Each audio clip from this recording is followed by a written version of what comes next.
اے نبی میرا پیغام سنا دو، اے میرے بندو جو ایمان لائے ہو اپنے پروردگار سے ڈرو۔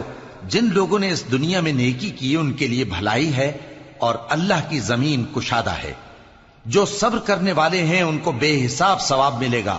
کہہ دو کہ مجھ سے ارشاد ہوا ہے کہ اللہ کی عبادت کو خالص کر کے اس کی بندگی کروں، اور یہ بھی ارشاد ہوا ہے کہ سب سے پہلے میں فرما بردار بن جاؤں۔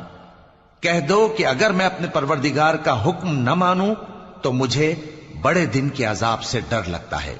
کہہ دو کہ میں اپنے دین کو شرک سے خالص کر کے اللہ ہی کی عبادت کرتا ہوں، اب تم اس کے سوا جس کی چاہو پرستش کرو۔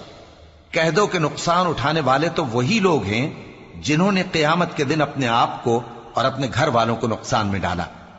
دیکھو یہی سراسر نقصان ہے۔ ان کے اوپر آگ کے سائبان ہوں گے اور نیچے اسی کے فرش ہوں گے۔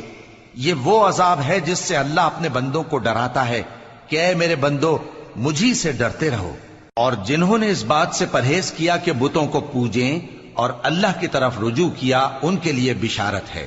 تو میرے بندوں کو بشارت سنا دو جو بات کو غور سے سنتے ہیں پھر سب سے اچھی باتوں کی پیروی کرتے ہیں۔ یہی وہ لوگ ہیں جن کو اللہ نے ہدایت دی اور یہی عقل والے ہیں۔ بھلا جس شخص پر عذاب کا حکم صادر ہو چکا ہو تو کیا تم اسے جو دوزخ میں پڑا ہو نکال سکتے ہو؟ لیکن جو لوگ اپنے پروردگار سے ڈرتے ہیں ان کے لیے اونچے اونچے محل ہیں جن کے اوپر بالا خانے بنے ہوئے ہیں اور ان کے نیچے نہریں بہ رہی ہیں۔